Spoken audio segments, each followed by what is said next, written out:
morning. Our Father is awesome. Amen. So, God made us so awesome. Amen. Amen. Okay. Still, we are talking about ourselves. Ang pinag-uusapan pa rin po natin ay ang tungkol po sa ating mga sarili. Subtitle is Kings. At yung subtitle po ay King o Kings. Still, message is continue. At pinagpapatuloy pa rin po natin yung mensahe. What was the title for the last week? Ano po yung pamagat ng nakaraang linggo? The subtitle was, At ano po yung subtitle? 3. Ego Amy. Ego Amy. We are the carrier of God. Tayo po yung mga tagapagdala po ng Diyos. Amen. Don't forget, we have a seed of God. Huwag niyo pong kakalimutan na tayo po ay may buto po ng Diyos. Seed, it seems nothing, Yung buto na yon parang wala lang. but when it grows, Pero pag ito po ay lumago, you will be amazed. kayo po ay mamamangha. Nobody knows what seed contains. Walang sino man ang nakakaalam kung ano po yung meron dun sa buto. Seed could be destroyed by even the birds. At kung buto lang, maaari pong masira yon kahit ng mga ibon lang. Still, seed contains very, very awesome matters. Pero patuloy po, nakapaloob po sa buto na yon yung mga dakilang mga bagay. Last week, we studied these matters. At noong nakaraang linggo po, ito po yung mga pinag-aralan po natin. When we know who is God, we will know who we are. Kung nakikilala po natin kung sino po ang Diyos, nakikilala rin po natin kung sino po tayo. Yeah. God made us in His image and in His likeness. At tayo po ay nilikha ng Diyos ayon po sa kanyang wangis at tulad. Image and likeness contains everything of God. At yung image at likeness po na yun, nakapaloob po doon lahat ng meron kung ano po ang Diyos. That's why God has so many names even. Kaya po napakaraming pangalan po ng Diyos. Why? God's name is I am who I am. Bakit po? Dahil ang pangalan ng Diyos ay ako nga, ay si ako nga. Whatever we call Him, He could be. Ano man po yung itawag natin sa Kanya, yun po siya. That's why God Himself expressed or talked to the Moses, I am who I am. Kaya ang Diyos mismo yung nagsabi kay Moses na ako ay si ako nga. Then, not only He has it, At hindi lamang po siya yung meron po nun, He gave us what He called Himself, I am who I am. kundi ibinigay niya po sa atin kung ano po yung pagkatawag niya sa kanyang sarili na ako ay si ako nga. Maybe as long as we will grow, just like a father and mother, Yung isang sanggol po, basta ito po ay lumaki na, katulad ng kanyang mga magulang, yung kanyang ina at tatay, they could do whatever father and mother is doing. magagawa na rin niya kung ano po yung kayang gawin ng kanyang mga magulang. That's why knowing ourselves is the key of our success. Kaya po yung makilala, yung sarili po natin, yung po yung susi para sa ating tagumpay. We don't know what we have. Hindi po natin alam kung ano po yung meron tayo. That's why we live as we are so ignorant. Kaya tayo po ay namumuhay bilang mga ignorante. As long as you know who you are, what you have, then why not? You could use it, then you could be what you are. Dahil kung nalalaman mo kung sino ka, kung ano ka, maaari mong magamit yon. That's why messages will wake us up. Kaya po yung mensahe, yun po yung gigising po sa atin. Then, still, God made us so awesome. Tuloy po, tayo po ay nilikha ng Diyos ng awesome. Why? We have to reflect, we have to show who is Father in heaven. Bakit po? Dahil kailangan po nating maipakita kung sino po ang ating amang nasa langit. That's why still it seems that we are nothing.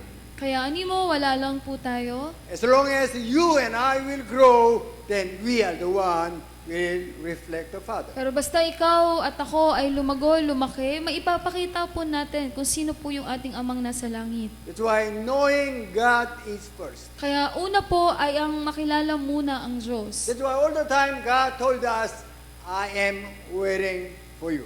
Kaya palagi po sinasabi ng Diyos sa atin na ako ay naghihintay sa iyo. Come closer to me. Lumapit ka sa akin. Just meet me, experience of me. Katagpuin mo lamang ako at maranasan mo ako. Then you will know how you are awesome. At malalaman mo kung gaano ka ka-awesome. Then also you will know how you could live your life. At malalaman mo rin kung paano ka mamumuhay. That's why last week, we were so touched by the message Kaya noong nakaraang linggo po, tayo po ay nahuhipo ng mensahe because we knew what we are. dahil lalaman natin kung ano po tayo. So last week the message and title and subtitle. Ito po yung mensahe noong nakaraang linggo, yung pamagat at yung subtitle. Even Jesus himself said, I am He. Maging po si Jesus, sinabi niya na ako siya. I am He is same meaning I am who I am. Yung sinabi niyang ako siya, parehas lang po yung kahulugan ng ako ay si ako nga. Jesus knew who is He. Kilala ni Jesus kung sino po siya. That's why all the time Jesus expressed himself, I am He. Kaya palagi ipinapakita ni Jesus kung sino siya na ako nga ay siya. Then we are the one have I am He. Tayo rin po mismo dapat na masabi natin na ako siya. That's why one day how the seed I am He will grow just like perfect He is. Kaya balang araw, yung buto na yon na nakapaloob doon, yung I am He, yun po yung maipapakita. Then I already ask you to remember one word, ego, eimi. At sinabihan ko na po kayo na tandaan niyo po yung isang salita na yon, yung ego eimi. When you fight with Satan, Kapag kayo po ay nakikipaglaban kay Satanas, when you try to remove or drive out the demons, then you could use ego, eimi. kapag sumusubok po kayo na palayasin ng mga demonyo, maaari niyo pong gamitin yung salitang ego eimi. I am the one who have ego, eimi. Meron ako na sa akin, taglay ko yung salitang ego eimi. That's why I'm nothing but I am the carrier of ego, eimi. That's why I have authority. Kaya bagamat wala man ako, pero ako yung tagapagdala ng pangalang ego eimi, kaya meron akong kapangyarihan.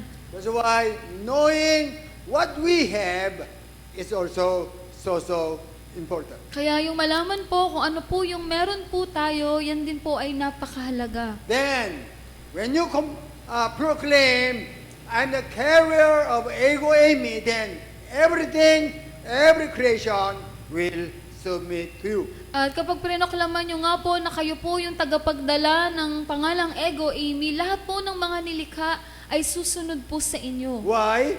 Ego, eimi is creator. Bakit po? Dahil yung ego eimi, siya po yung manlilikha. He is the one created everything. Siya po yung lumikha ng lahat. That's why everything must submit to ego, eimi. Kaya lahat ng mga nilikha, lahat ng bagay ay dapat po sumunod sa kanya na ego eimi. Then, you are the one who have ego, eimi. Then, of course, you could use that authority as same as Jesus. At kayo po na may taglay, tagapagdala ng ego eimi, maaari din po ninyong gamitin yan. Kaya dapat po silang sumunod sa inyo katulad nung kay Jesus. That's why by faith, you could use that absolute authority of ego, eimi. Kaya sa pamamagitan ng pananampalataya, maaari niyo pong gamitin yung kapangyarihan ng ego eimi. That's why God put Jesus in you. Kaya po inilagay ng Diyos si Jesus sa inyo. That's why you must be so brave enough. Kaya dapat po kayong maging matapang. That's why do not let anyone look down at you. At huwag niyo pong hayaan na meron pong magmaliit po sa inyo. If you don't know your value as your carrier of ego, eimi, Kung hindi niyo po alam yung halaga po ninyo na kayo po yung tagapagdala ng ego eimi, all the time you will compete try to compare with others. Palagi niyo pong sinusubukan na ikumpara yung sarili po ninyo sa iba. I am handsome, you are ugly. Na gwapo ako, ikaw pangit I ka. am rich, you are poor. Ako mayaman ako, ikaw mahirap. I am famous, you are not. Sikat ako, ikaw hindi. Because they don't know the value of ego aiming. Dahil hindi po nila alam yung halaga ng ego aiming. As long as you have ego aiming, At basta po meron ka, nasa iyo yung ego aiming, then nobody can compete with you. wala ni sino man ang makalalaban na po sa inyo. Because you have God Himself. Dahil nasa inyo na mismo, yung Diyos mismo. What material, what value can compete with you? Ano pang bagay, ano pang halaga yung makalalaban po sa inyo. That's why knowing you, who you are, then what you are will be your future. Kaya ang malaman kung sino ka at kung ano ka, yun po yung inyong magiging kinabukasan. Then God let you understand who you are and what you are. At ipapaunawa po sa inyo ng Diyos kung sino po kayo at kung ano po kayo. That's why when God created everything, then God proclaimed first statement. Kaya nung nilikha po ng Diyos ang lahat, prinoklama niya po yung kanyang unang kapahayagan. You must know why I created you. Kailangan ninyong malaman kung bakit ko kayo nilikha. Then you will know my purpose of creation. At malalaman nyo nga yung aking layunin ng aking paglikha. Then you will live according to my purpose. At kayo ay mamumuhay ayon sa aking layunin. That's why Genesis chapter 1:26 is the key of interpretation of whole Bible. Kaya yung Genesis 1:26, yan po yung susi para ma-interpret yung kabuuan ng Biblia. Then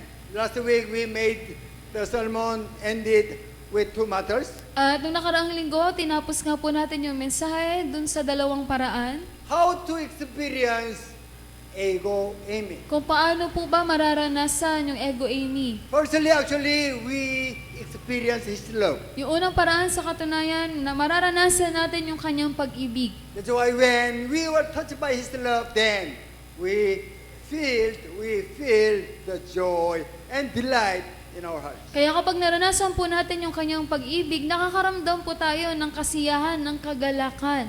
That's why most of us tears of joy in our lives. Kaya halos lahat po sa atin, meron pong luha ng kagalakan. That's why we are touched by His love. Kaya tayo nga po, naranasan natin yung kanyang pag-ibig. Then all the time we are hunger for His love more. At palagi po na tayo ay gutom sa kanyang pag-ibig. That's why this morning even we sing, Fill Me Up.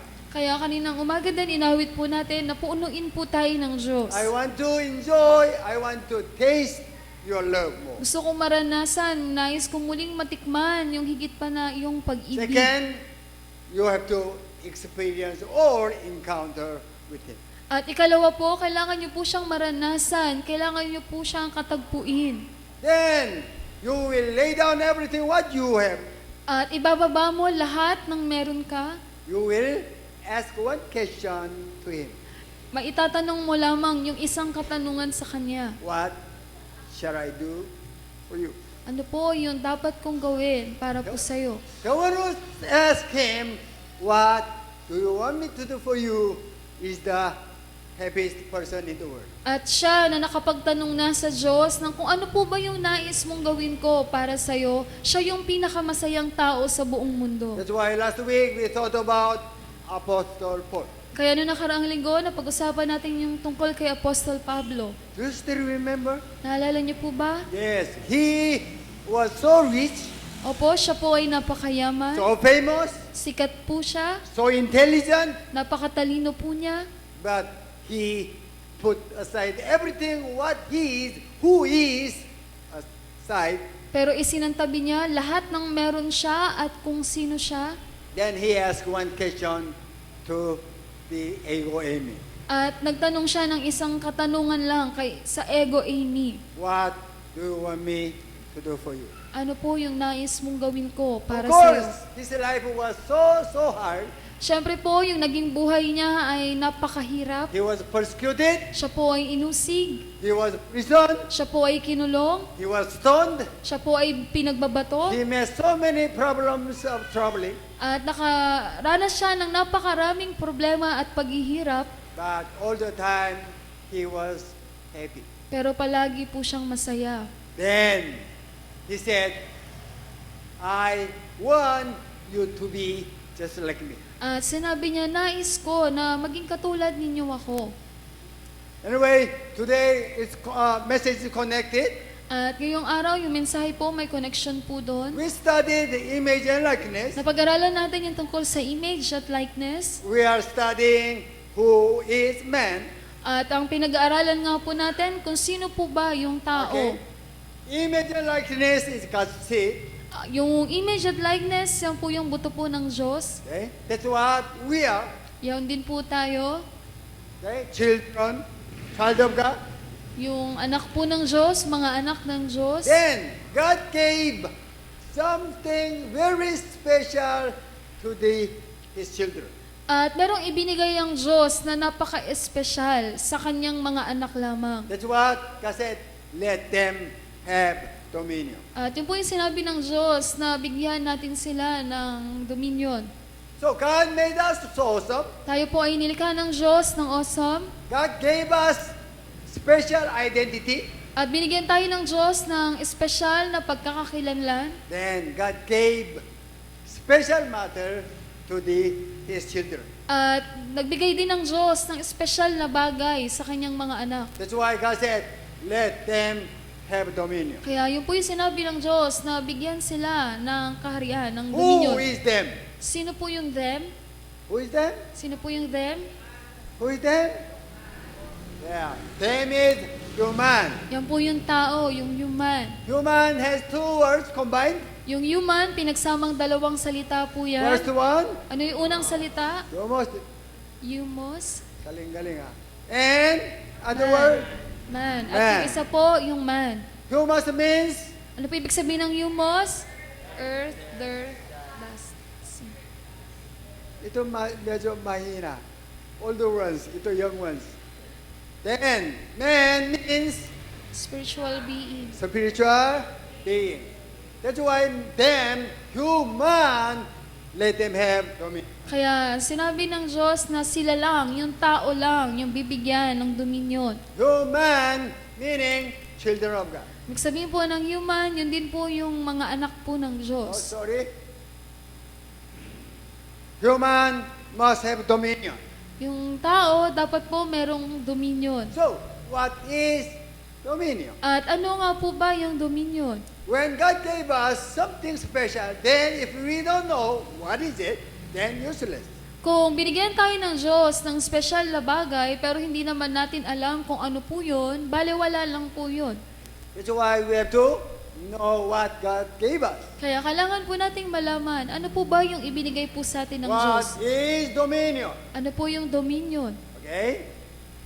Most of us knew what is dominion. At halos lahat po sa atin, alam na po kung ano po yung But dominion. still, I want let you remember all the time. Pero patuloy po, nais ko po na palagi niyo pong alalahanin. Let you explain to anyone freely, naturally. Na maipaliwanag niyo po sa iba ng malaya na sa natural na paraan. Original word Hebrew, mamlaka or malkut. At yung pinagmulang salita po niya sa salitang Hebreo ay mamlaka o malkut. Greek word basilia, kingdom, At sa salitang Griego naman po ay basileia. meaning this one. Ito po yung ibig sabihin po niyan. To rule, sovereignty, to reign, kingdom, to be king, royal rule. Yan po yung ibig sabihin. To rule. Yung mamahala. What is to rule? Ano po yung to rule? Control the lives. Ikaw yung may control. Kontrolado mo yung buhay nila. That's why let them have dominion, meaning let them have kingdom. Kaya yung sinabi ng Diyos na bigyan sila ng dominion, ang ibig sabihin din po noon na ibigyan sila ng kaharian. So, other version in NIV, yes, NIV, let them rule over the fish. At sa ibang version po ng Biblia, sa NIV, ang salitang ginamit po doon ay rule, mamahala. But King James Version, let them have dominion. Pero sa King James Version po, yun po yung dominion o yung Dominion kingdom. is kingdom. Yung dominion po, yun po yung kingdom. Kingdom also made with two words. At yung salitang kingdom, nagsimula din po yan sa dalawang salita. King plus dominate. Yung king at yung salitang dominate. Kingdom meaning king is the one reign over his territory. Pag sinabing kingdom o kaharian, yung hari, yung siyang namumuno o namamahala sa isang teritoryo. Dominate meaning rule or political way is exercising their political authority. Pag sinabing dominate, ibig sabihin siya yung namumuno o sa usaping politikal, siya yung may kapangyarihan doon sa lugar na yon. So as you see, king is the one dominate meaning kingdom.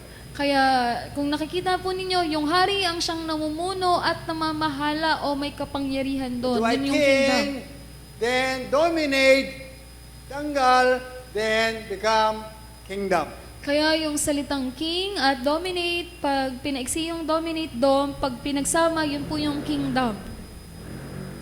Naintindihan po ba? That's why God gave to His children kingdom. Kaya po ang Diyos, ibinigay niya sa kanyang mga anak yung kaharian o kingdom.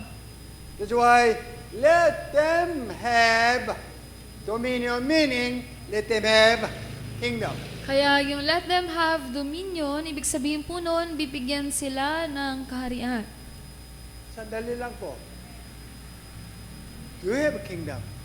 Meron po ba kayo ng kaharian? Do you have a kingdom?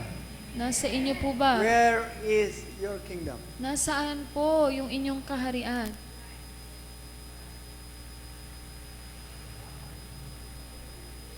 Most of the Christians, they don't know they are even king. At halos lahat ng mga Kristiyano, hindi rin po nila alam na sila po ay mga hari. Most of Christians, they don't know they have a kingdom. At halos lahat ng mga Kristiyano, hindi po nila nalalaman na meron po silang kaharian. If you have a kingdom, you have everything. Dahil kung meron kang kaharian, ibig sabihin meron ka din ng lahat. For example, in the Philippines, everything what you want to have. Halimbawa, sa Pilipinas, lahat ng nais mo na meron ka. Amen. If Pilipinas, buong Pilipinas is yours, then what do you want to have more? At kung halimbawa yung buong Pilipinas ay sa'yo, ito yung kaharian mo, ano pa yung nanaisin mo na magkaroon ka? Everything is yours, Lahat sa'yo, then you don't need anything. at wala ka nang kakailanganin pang iba. Then we said God gave us kingdom. Tapos ngayon, sinasabi natin na binigyan tayo ng Diyos ng kaharian. Why do we ask for more? Pero bakit humihingi pa tayo sa Kanya? We must have all. Dapat nasa atin na lahat. So where is your kingdom? Kaya naman, nasaan po ang inyong kaharian? We didn't find out much yet. Hindi pa po natin lahat natatagpuan. Why? We were deceived by Satan. Bakit po? Dahil tayo po ay nadaya ni Satan. Before we study Genesis chapter 126, nobody knows we had kingdom. Nung bago pa po natin pag-aralan yun sa Genesis 1:26, walang sino man ang nakakaalam na meron pala tayong kaharian. These documents prove God gave us kingdom. Pero itong mga salita na to nagpapatunay na meron tayong kaharian na binigay ng Diyos. Now, we know we have kingdom. At ngayon, alam na po natin na meron tayong kaharian. That's why God gave us order. Kaya binigyan tayo ng utos ng Diyos. From now on, you have to study. Simula ngayon, kailangan mong mag-aral. This is mystery. Ito po ay misteryo. That's why Matthew chapter 6, 33, what says? Kaya ano po yung sinabi doon sa Mateo 6:33?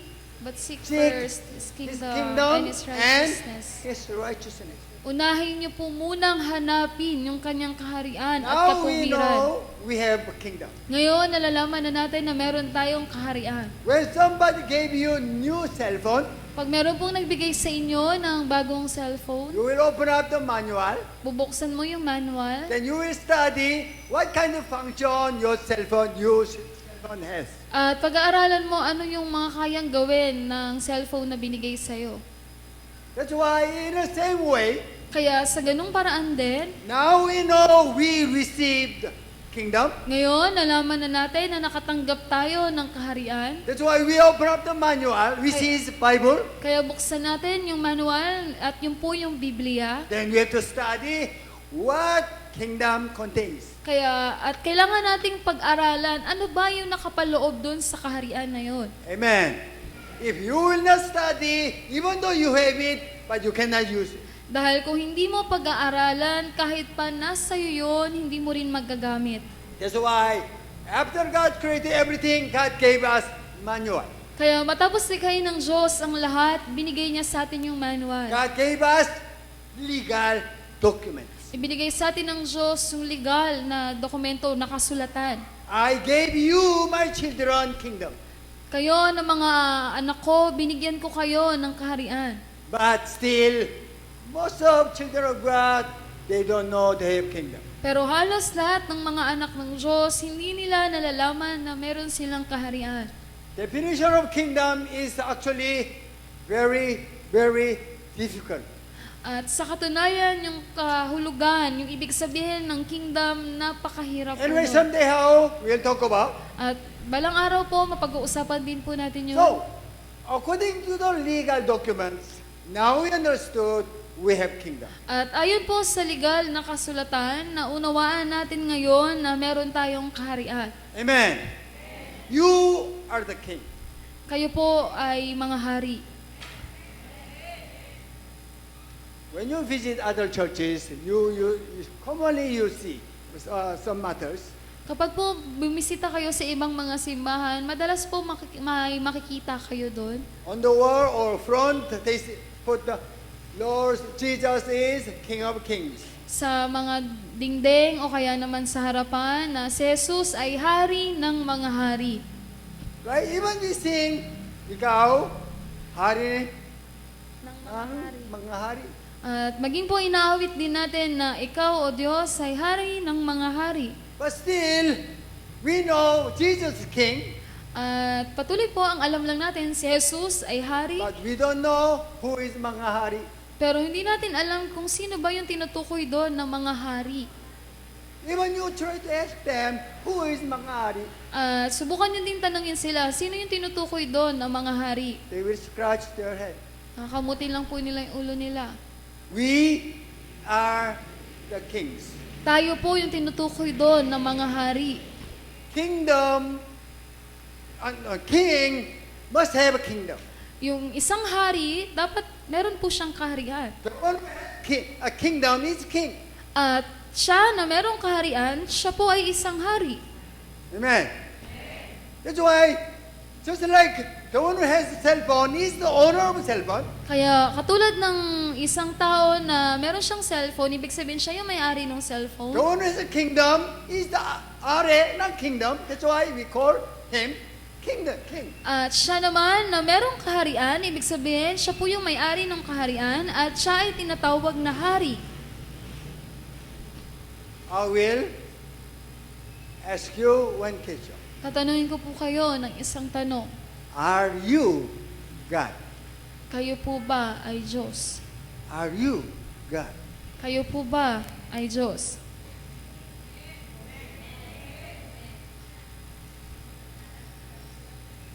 Are you God?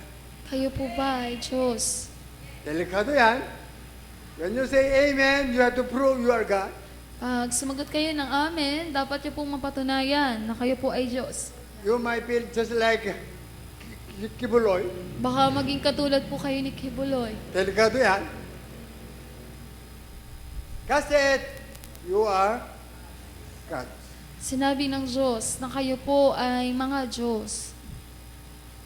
how many, try to think about how many Christians they consider themselves God.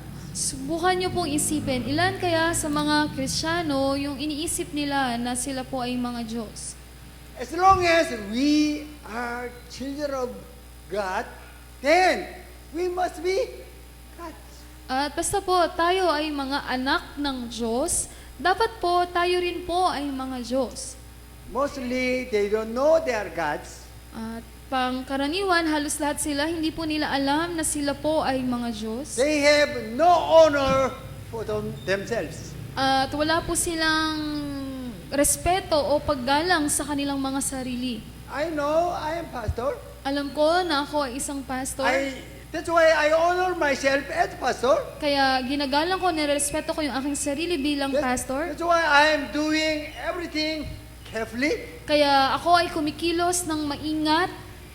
If I do bad matters, I destroy my honor. Dahil kung gagawa ko ng masasamang bagay, masisira ko lang yung aking honor. If you know you are God, At kung kayo, alam nyo na kayo ay Diyos, you will not do wrong matter. hindi kayo gagawa ng mga masasamang bagay. If you do wrong matter, you destroy honor as your God. Dahil kung gagawa kayo ng masasamang bagay, masisira ninyo yung honor ninyo bilang Diyos. Amen? You, mostly Christians, they actually live as a natural human. At sa katunayan, halos lahat ng mga Kristiyano, namumuhay sila ng mga natural, normal na tao lamang. That's why we cannot see their change lives. Kaya hindi natin nakikita na nagbago yung kanilang mga So buhay. God gave us kingdom. Kaya nga po ang Diyos, ibinigay sa atin yung kaharian. You are the owner of kingdom. At kayo po yung may-ari ng kaharian na yun. Then we call are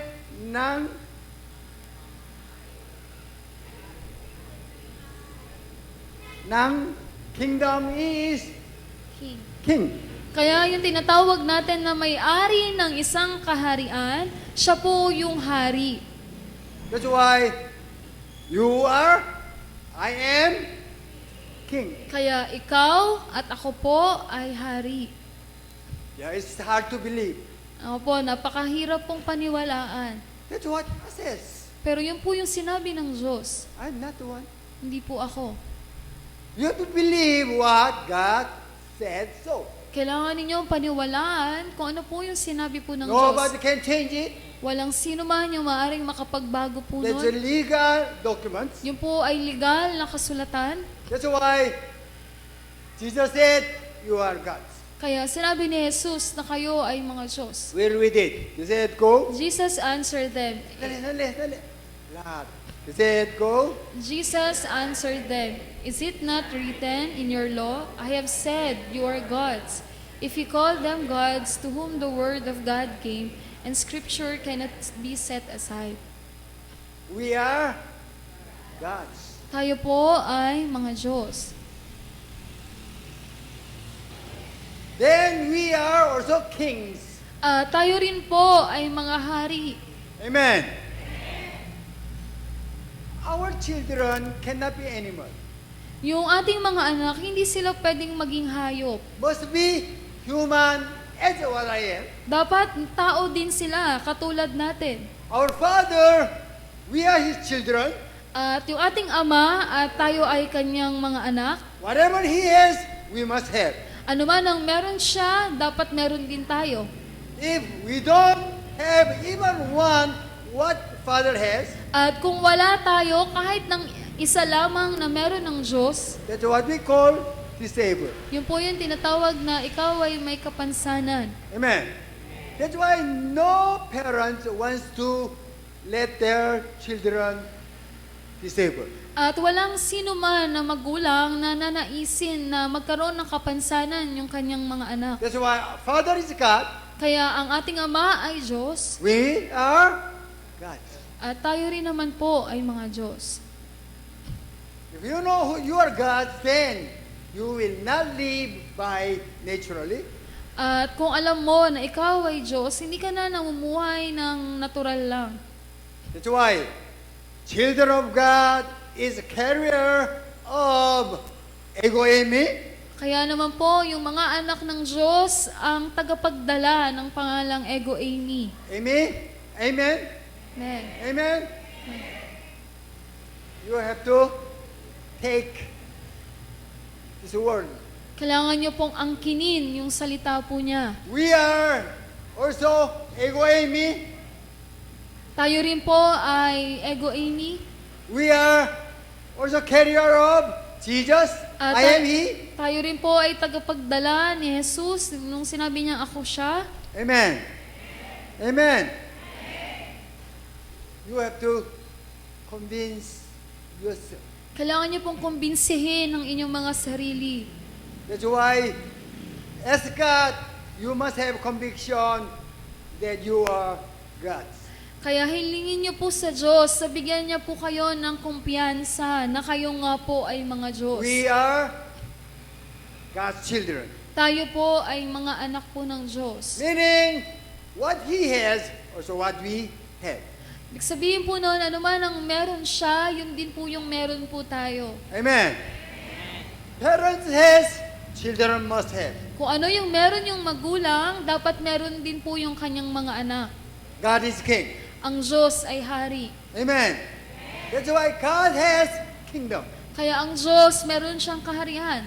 That's what we call kingdom of heaven. At yun po yung tinatawag natin na kaharian ng langit. Is it familiar? That's what we will go when we finish our journey on the earth. Doon po tayo tutungo kapag natapos na po natin yung lakbayin natin dito sa mundo. That's what we call kingdom of heaven. Yun po yung tinatawag na kaharian ng langit. That's why we call God is King. Kaya tinatawag po natin ang Diyos na hari. He said, everything in even universe is mine. Sinabi niya, lahat ng meron dito sa kalawakan sa akin to. Why? He is the one created. Bakit po? Dahil siya po yung lumikha. Then, especially us, God created for the human. At yung mundo, ito po ay nilikha ng Diyos para po sa tao. God is a king, Ang Diyos ay hari. meaning God has kingdom. Ibig sabihin po noon, ang Diyos merong kaharian. Amen? We are kings. At tayo naman ay mga hari din. That's why we have kingdom. Kaya meron din po tayong kaharian. Anyway, it's hard to understand, but still, you have to memorize it. Napakahirapan pong unawain, pero kailangan nyo pong kabisaduhin. You are God's. Kayo po ay mga Diyos. Amen. Amen. Then, you have kingdom. At meron po kayong kaharian. I don't know. Maybe within several weeks, I could prove you have kingdom. Hindi ko po alam, pero siguro mga ilang linggo, patutunayan ko po na meron po kayong kaharian. Then, we have a kingdom, At meron nga po tayong kaharian. meaning we are the owner of kingdom. Ibig sabihin nun, tayo po yung may-ari ng kaharian. Then we call king. Tinatawag po tayong hari. King will speak bad word. Yung hari po ba magsasalita ng masasamang salita? Why? Bakit po? As long as to speak bad word, destroy the honor of himself as king. Dahil kung magsasalita siya ng masasamang salita, ibig sabihin nun, sinisira din niya yung honor niya bilang isang hari. That's why when you do something, think about your king. Kaya kapag kayo po ay may ginagawa, isipin niyo po na kayo po ay Your hari. identity will guide your life. Yung pagkakakilanlan nyo, ang siyang gagabay po sa inyong buhay. That's why finally, Jesus is King of Kings. Kaya po sa huli, si Jesus po ay hari ng mga hari. Amen. That's why Jesus is King. Kaya po si Jesus ay hari. We are the one of the kings. Tayo po yung ilan dyan sa mga hari. Somebody asks you, what are you? Pag may nagtanong po sa inyo, ano ka? And somebody asks you, who are you? At pag may nagtanong din sa'yo, sino ka? Then what will you say? Ano pong sasabihin po ninyo? What will you say? Ano pong sasagot nyo? Hindi alam mo ba? Hindi mo ba alam? Oh, you must do that. Gawin niyo po yun. That is your identity. Dahil yun po yung advantage po I niyo. told you, do not let anyone look down at you. Sinabi ko na po sa inyo, huwag niyo pong hayaan na meron pong magmaliit po sa inyo. Amen. When dog bark at me, I told to dog, Pag may mga aso po na tumatahol sa akin, sinasabihan ko po yung mga aso. don't you know who I am? Di mo ba nakikilala kung sino ako? Yes. Even all creation will submit to the king. Kahit po, lahat ng mga nilikha ay susunod po sa hari. When you meet the demon possessed, just imagine who you are. Kapag po may nakatagpo kayong sinasapian, isipin nyo lamang po kung sino po kayo. Then Satan or demons will flee away. At si Satan o yung masamang espiritu ay lalayo po. That's why knowing who you are, what you are, is so important. Kaya ang malaman kung sino ka at kung ano ka, yun po ay napakahalaga. So, we are God's. Tayo nga po ay mga Diyos. Amen. You are God's. Kayo po ay mga Diyos. Also, you are kings. At kayo rin po ay mga hari. Amen. Jesus came to the earth Si Jesus po ay naparito sa mundo to restore what God gave His children. upang ibalik po kung ano yung ibinigay ng Diyos sa kanyang mga anak. Amen. That's why we are children of God. Kaya tayo po ay mga anak ng Jesus Diyos. died on the cross, Si Jesus po ay namatay sa krus then Jesus paid the debt of our sins penalty, at binayaran ni Jesus yung kabayaran ng ating mga kasalanan then get it back to His children. at ibinalik niya lahat sa kanyang mga anak. Amen. Today, we have Holy Communion. At ngayong araw, meron po tayong banal na komunyon. Jesus became flesh, Si Jesus po ay nagkatawang tao and Jesus died on the cross, at si Jesus po ay namatay sa krus. shed the blood to forgive our sins. Nagbubo ng dugo upang sa kapatawaran ng ating mga kasalanan. Then, Jesus is the one pay our penalty. At si Jesus nga po yung nagbayad para sa ating mga kasalanan. He restored our original position as children of God. At binalik niya yung ating orihinal na posisyon bilang mga anak po ng Diyos. That's why we will remember and celebrate Kaya alalahanin po natin at ipagdiriwang the death of Jesus Christ on the cross. ang pagkamatay ni Jesus sa krus. Let us all stand, Tayo please. pong lahat ay magsitayo.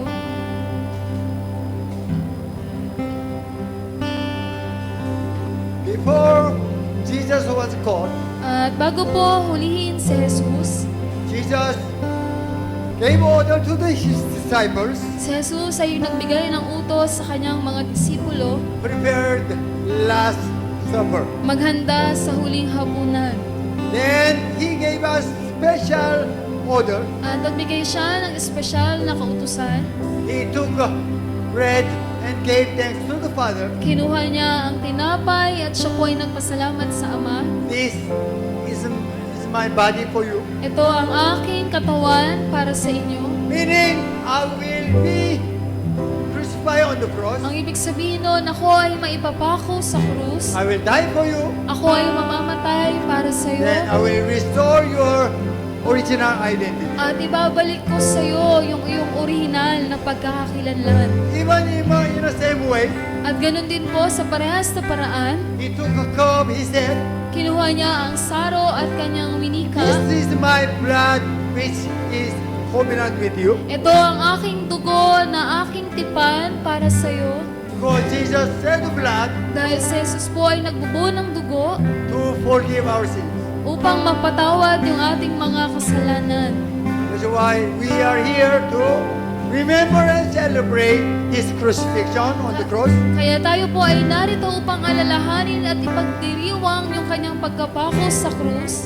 When we take bread, when we drink cup, we must remember what Jesus did on the cross. Kapag tayo po ay kumuha ng tinapay at saro, alalahanin po natin yung ginawa ni Jesus sa krus. Behold this bread. Narito po ang tinapay. This is symbol of body of Christ. Ito po yung simbolo ng katawan ni Kristo.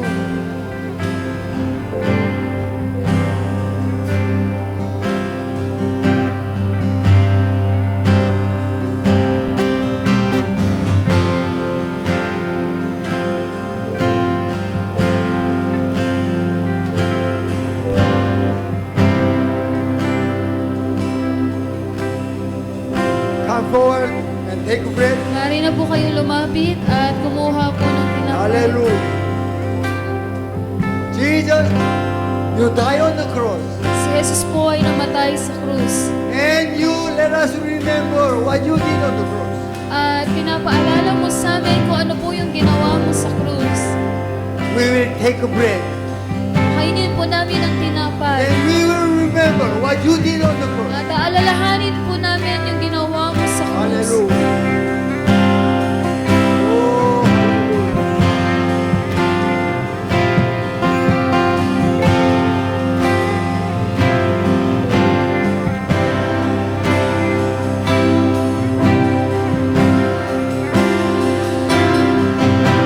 Hallelujah. Father, we praise you. What you have done on the cross. Hallelujah. Let us take the bread. Maaari na po natin kainin.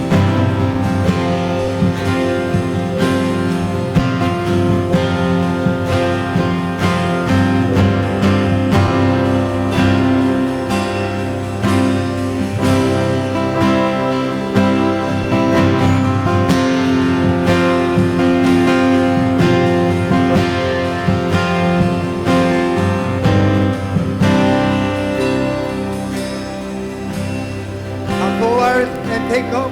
At punta na po kayo sa harapan at kumuha po ng saro. Oh, Father, we thank you Masalamat po.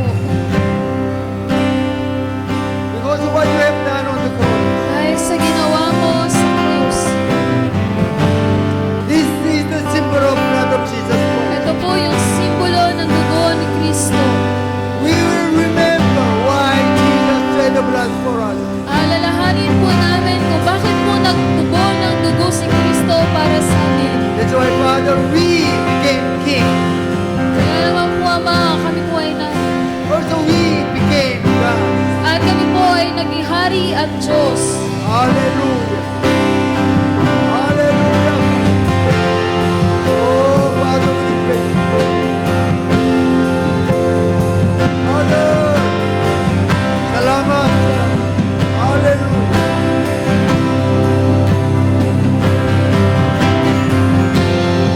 Let us take it. Maaari na po natin inumin.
announcement po, patuloy po yung ating gawain.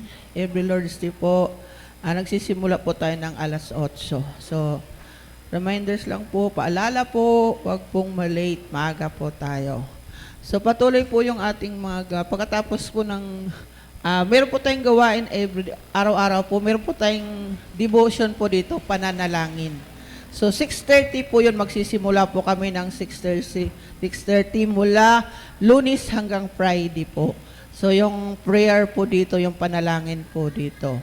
So, ini-invite ko po kayo na dumalo dito sa dalanginang ito kada umaga po. At ganon din naman po, meron po tayong Wednesday prayer meeting. Yung ating pang-Miyerkules na gawain po ay kung ano po yung mensahe ng linggo, yun po din ating babalikan. At kung may mga tanong po kayo sa mensahe, kung hindi po masyadong naunawaan, so sa Miyerkules, alas 3 po yan ng hapon, dumalo po kayo dito at may po magtanong, pwede pong pag-usapan po natin. So kung hindi po naunawaan yung mensahe ng linggo. At ganoon din naman po yung ngayong Lord's Day. Pagkatapos po nito, meron pong gawain yung ating mga maliliit na mga bata, mga LK po natin. So, pinaalalahanan po din namin kayo na kung merong pong maliliit na mga kabataan po sa inyo, 13 pababa. So, as long as lumalakad po, padala po natin dito, papuntahin po natin at may gawain po sila. Pagkatapos po nito, so, ganun din naman po yung ating mga kadalagahan at kabinataan. Meron po silang gawain mamaya alauna, 1:30 po. So, mga dalagat, binata, youth, and YA po yan. So, mga kapitbahay po natin, mga pamangkin. So, padala po natin sila, ipayaya po natin sa mga youth natin dito. So, patuloy po yung ating gawain ng pang-isang buwan, yung ating EJF po sa darating mga February, sa katapos every last Friday of the month po yung ating EJF. So, ayan po yung ating EJF po natin. So, ganoon din naman po nagpapasalamat po kami. Sinagdadala ng isang dakot ng gas. Maraming salamat po. At kung hindi pa po tayo nakapagdala, magdala po tayo. So, sige po. See you po next Lord's Day. God bless you all po.